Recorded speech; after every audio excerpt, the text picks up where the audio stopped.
Welcome to this video. In this video, we'll be learning how to scrape this website. It's called Coingecko.com into our Power BI.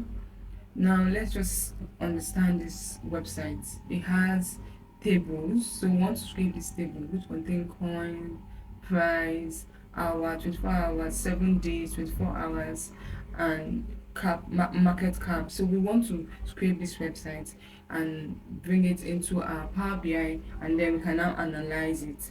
Now, the first thing we do is to understand it. So it has from 1 to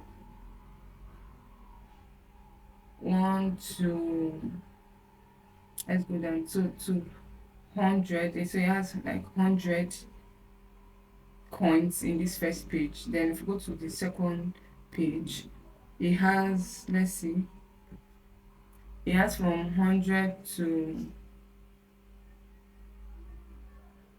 200. So but what we want is just the first page. So I'll just simply change here to 1, which indicates it's the first page we want to scrape, and then I copy it.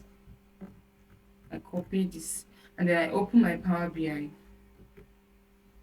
When you come to your Power BI, this is the interface, the home interface.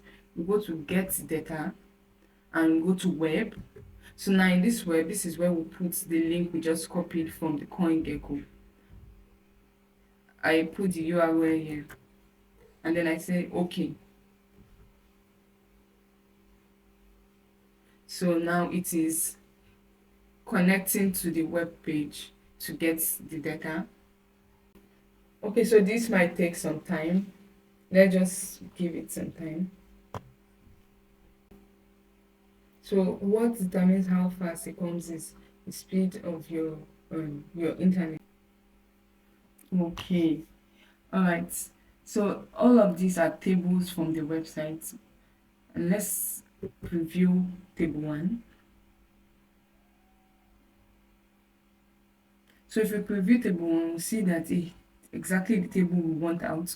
It has the numbers, it has the coin, it has the price, so this is exactly what we want. Then the next thing we'll do is to check the box. And you can also take your time and look at every other table here, but this is the particular table we want to scrape, and then click on transform.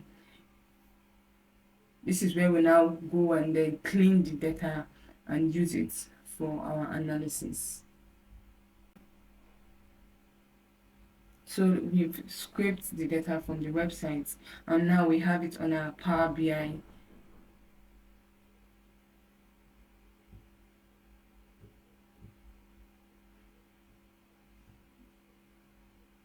All right, so thank you. Bye.